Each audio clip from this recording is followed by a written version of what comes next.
देखते हैं दूसरा चैप्टर में अर्थव्यवस्था का अर्थ।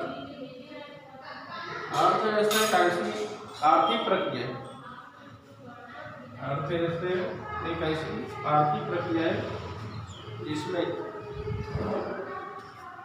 जीवन निर्वाह आजीविका।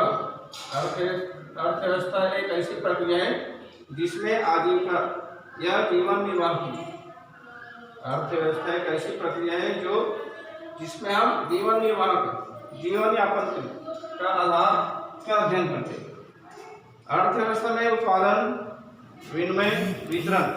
अर्थव्यवस्था में उत्पादन, विनिमय, वितरण, इन सभी क्रियाओं का अध्ययन किया जाता है या इन सभी क्रियाओं को सम्मिलित किया जाता है ताकि अधिक से अधिक वस्तु और सेवाओं के द्वारा अधिक से अधिक आवश्यकताओं को संतुष्ट किया जा सके।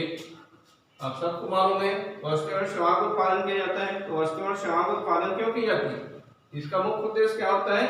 लोगों को या लोगों की अधिकतम आवश्यकताओं को पूरा करने के लिए, अधिकतम आवश्यकताओं को संतुष्ट करने के लिए इसका वस्तु और सेवा का उत्पादन किया जाता है। वस्तु और सेवाओं के अंतर्गत यदि हम देखें, इनके द्वारा तो अधिकतम आवश्यकताओं को संतुष्ट किया जा सकता है, चाहे उत्पादन का क्षेत्र है, ग्रामीण क्षेत्र हो या शहरी क्षेत्र हो, या उत्पादन बड़े पैमाने पर किया जाता हो या छोटे पैमाने पर, या निजी क्षेत्र के द्वारा हो या सार्वजनिक क्षेत्र के द्वारा। तो इन सब का मुख्य उद्देश्य है जीवन निर्वाह, जीविकोपार्जन, जीवन यापन करना। इसके बाद अर्थव्यवस्था के 3 प्रकार है: पूंजीवादी अर्थव्यवस्था, समाजवादी अर्थव्यवस्था और मिश्रित अर्थव्यवस्था।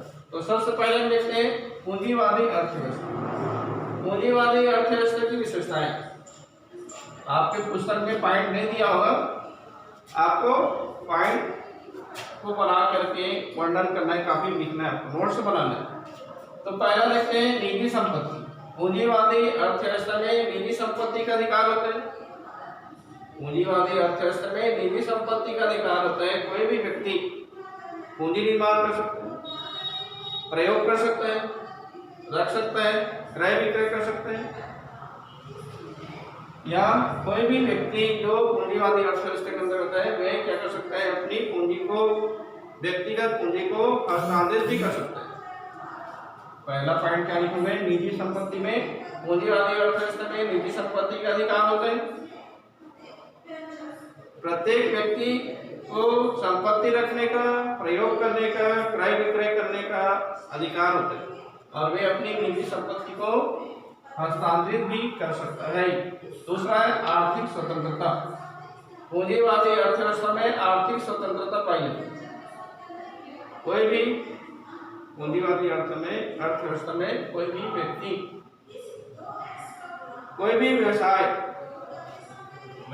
को चुनने का उनको पूरा अधिकार होता है। वे कोई भी व्यवसाय कर सकते हैं, उनको पूर्ण स्वतंत्रता होती है। तीसरा है पूंजीवादी अर्थव्यवस्था की तीसरी विशेषता है लाभ कमाना। पूंजीवादी अर्थव्यवस्था उन वस्तुओं और सेवाओं का उत्पादन करती है जिससे उनको अधिक लाभ होता है। पूंजीवादी अर्थव्यवस्था में उन वस्तु और सेवाओं का अधिक मात्रा में उत्पादन किया जाता है या उन वस्तु और सेवाओं का उत्पादन करते हैं जिससे उनको अधिक लाभ होती है। मतलब पूंजीवादी अर्थव्यवस्था का उद्देश्य होता है अधिकतम लाभ कमाना। प्रतियोगिता। पूंजीवादी अर्थव्यवस्था में प्रतियोगिता होती है, स्वतंत्र प्रतियोगिता पाई जाती है। पूंजीवादी अर्थव्यवस्था में स्वतंत्र प्रतियोगिता पाई जाती है। क्रेता है, विक्रेता है, उत्पादन करता है और उत्पादनकर्ता के साथ साथ जो वस्तुओं का क्रय विक्रय किए जाते हैं इसमें भी प्रतियोगिता पाई जाती है। मतलब पूंजीवादी अर्थव्यवस्था में स्वतंत्र प्रतियोगिता पाई जाती है। क्रेताओं की संख्या अधिक होती है, विक्रेताओं की संख्या अधिक होती है, श्रम की संख्या अधिक होती है, क्रय विक्रय अधिक मात्रा की जाती है, जिसके कारण इसमें पूर्ण प्रतियोगिता पाई जाती है, स्वतंत्र प्रतियोगिता होती है। पांचवा है उपभोक्ता की संप्रभुता।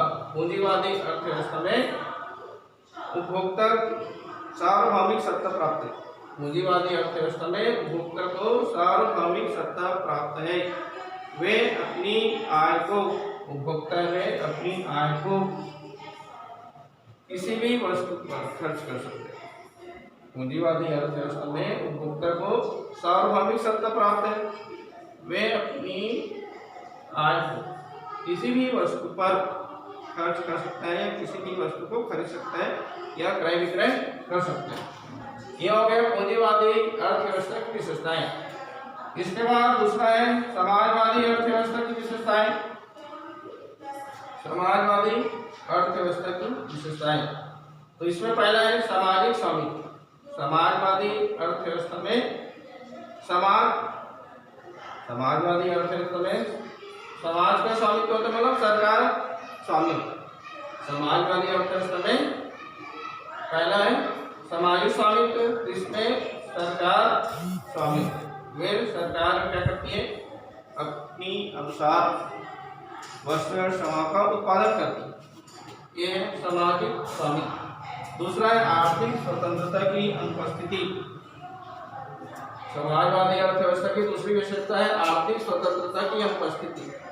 समाजवादी अर्थव्यवस्था में आर्थिक स्वतंत्रता का अभाव पाया जाता है, क्योंकि वस्तु और सेवाओं का निर्धारण सरकार द्वारा की जाती है।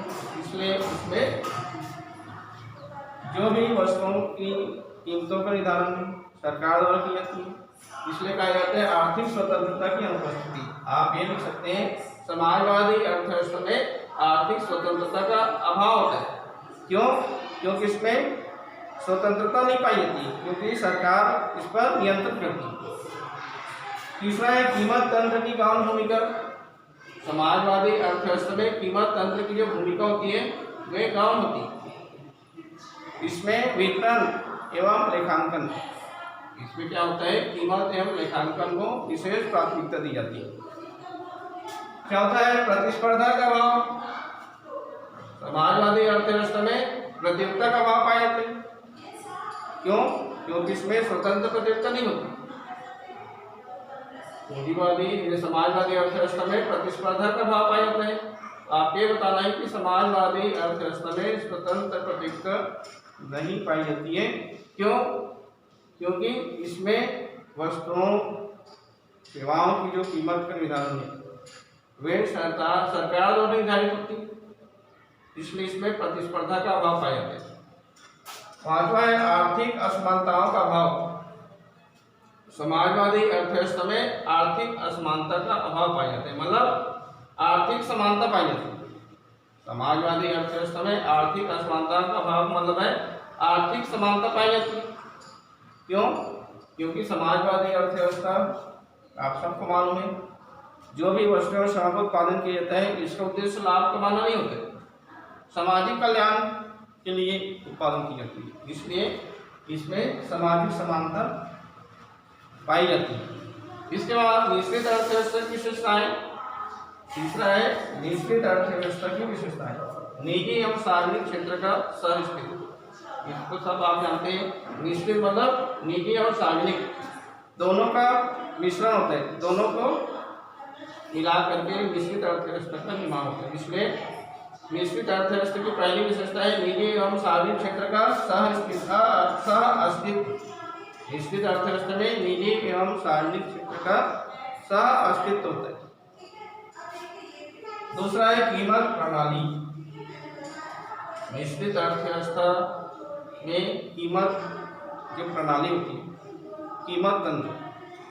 निश्चित अर्थव्यवस्था में कीमत प्रणाली या कीमत तंत्र, इसका निर्धारण निजी और सार्वजनिक दोनों क्षेत्रों द्वारा किए जाते हैं। इसमें जो कीमत का निर्धारण होता है वे सार्वजनिक और निजी दोनों के द्वारा इसका निर्धारण होता है। और तीसरा है आर्थिक स्वतंत्रता। निश्चित अर्थव्यवस्था में आर्थिक स्वतंत्रता पाई जाती है, लेकिन पूंजीवादी की तुलना में, पूंजीवादी अर्थव्यवस्था की तुलना में इसमें आर्थिक स्वतंत्रता कम होती है। पूंजीवादी अर्थव्यवस्था में आर्थिक स्वतंत्रता अधिक होती है, लेकिन मिश्रित अर्थव्यवस्था में यदि हम देखें तो मिश्रित अर्थव्यवस्था में आर्थिक स्वतंत्रता पूंजीवादी अर्थव्यवस्था की तुलना में कम होती है। आय एवं संपत्ति का समान वितरण। मिश्रित अर्थव्यवस्था में आय एवं संपत्ति का जो वितरण होता है वे समान होता है। इसमें आय एवं संपत्ति, जो भी आय या संपत्ति है, इनका जो वितरण होता है समान होता है। क्यों? क्योंकि मिश्रित अर्थव्यवस्था में असमानता नहीं पाई जाती। जैसे हम देखते हैं पूंजीवादी अर्थव्यवस्था में असमानता पाई जाती है, लेकिन इसमें मिश्रित अर्थव्यवस्था में आय और संपत्ति में वितरण होता है समान रूप से होता है। सभी, चाहे निजी क्षेत्र हो या सार्वजनिक क्षेत्र, दोनों क्षेत्रों को समान रूप से आय एवं संपत्ति का वितरण किया जाता है। आर्थिक नियोजन निजी एवं सार्वजनिक क्षेत्र का अस्तित्व के साथ साथ यदि हम देखें पांचवी विशेषता आर्थिक नियोजन, मिश्रित अर्थव्यवस्था में आर्थिक नियोजन को अपनाई जाती है। मिश्रित अर्थव्यवस्था में आर्थिक नियोजन को अपनाई जाती है। ये हो गई इनकी विशेषताएं। अर्थव्यवस्था का पूंजीवादी अर्थव्यवस्था की विशेषताएं, समाजवादी अर्थव्यवस्था की विशेषताएं और मिश्रित अर्थव्यवस्था की विशेषताएं। इसको आपको कॉपी में लिखना है। आपके पुस्तक में पॉइंट नहीं दिया है तो आपको कॉपी में इसको लिखना है। ठीक है।